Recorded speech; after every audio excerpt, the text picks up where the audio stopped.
Chapter 45. Reclaiming the Moral High Ground. The Courier's special edition was ethically questionable, but there was no arguing its commercial success.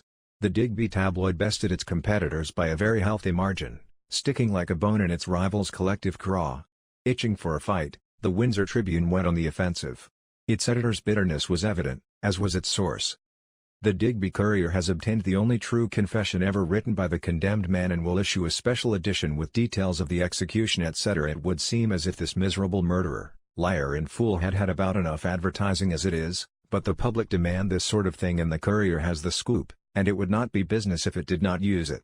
The special edition of the Courier with the ghastly details of the wretch's taking off and his miserable lying confession will be greedily bought and read by all classes, while a special edition containing a full and complete description of our heavenly home and the way to get there would not sell enough copies to pay for the ink.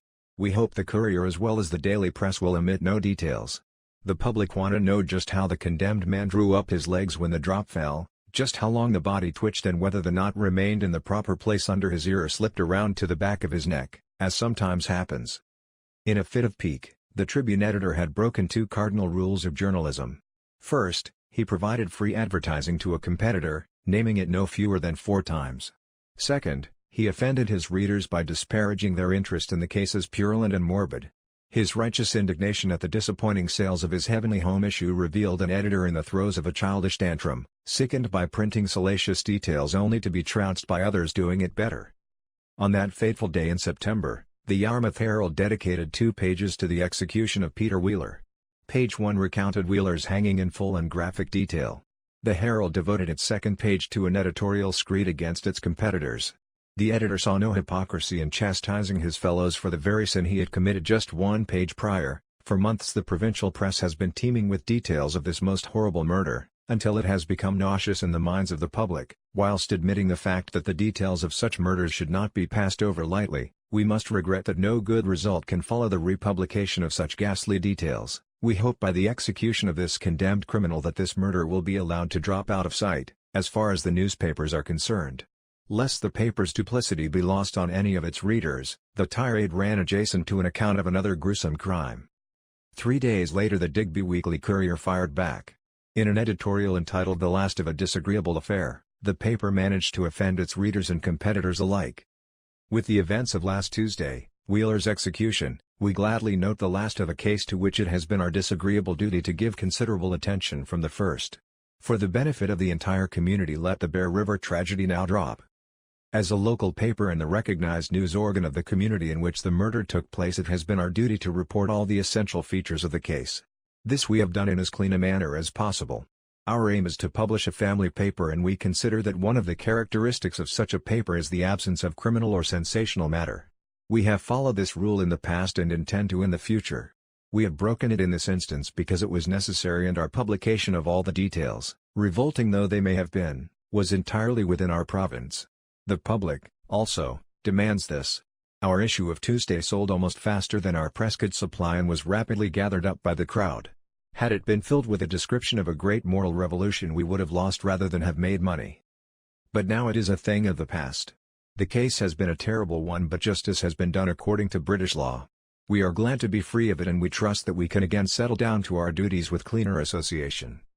Like its shameless predecessors, the Digby Courier placed the blame squarely on the shoulders of its readers, a gambit that persists among tabloid editors to this day. If no one bought it, the sleaze peddlers argue, we wouldn't be forced to print it. That the Courier's editor managed a tone of righteous indignation whilst simultaneously trumpeting his record-breaking sales figures was an impressive feat of journalistic funambulism. For all their protestations and hand-wringing, the maritime tabloids would settle down to their duties with cleaner association, although not always by choice. In the century since the Wheeler trial commanded the headlines, the Canadian news media have undergone tectonic shifts. A slew of libel and defamation lawsuits have put a much-needed damper on irresponsible crime reporting. Gone are the days of openly declaring the accused guilty immediately following a crime. The symbiotic relationship between the press and law enforcement is another victim of the media's prior excesses. Police now feverishly guard the facts of a case, spoon-feeding the press only the barest details of a case while holding in reserve evidence crucial to securing a conviction or identifying a false confessor. Today, a peace officer trying a case in the media is seen by the public as the blatant act of desperation it has always been. Yet for all these changes, society's hunger for the gruesome details in high-profile murder cases persists unabated. Many of the newspapers featured in this tale remain in business to this day, steadfast in spirit if not always consistent in name. The Digby Courier, the Halifax Chronicle and Herald, now merged, and the Annapolis Spectator survived just as surely as Peter Wheeler did not. Furthermore, no editor or reporter was fired or even reprimanded for the liberties taken in the Wheeler debacle. They had done nothing wrong according to the journalistic ethos of the time. Those who played so freely with the truth held their thrones, presiding with an enduring smugness over the ruin they had so carelessly wrought. The advent of the Internet has welcomed a new age in crime reporting, reducing the wait time between action and information to mere seconds.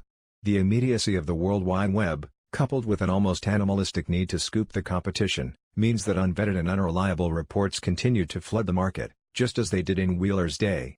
In cyberspace, accuracy is inevitably sacrificed on the altar of expediency and nothing gets in the way of a good story, least of all the truth. The evolution of crime reporting has come full circle, leaving us exactly where we started.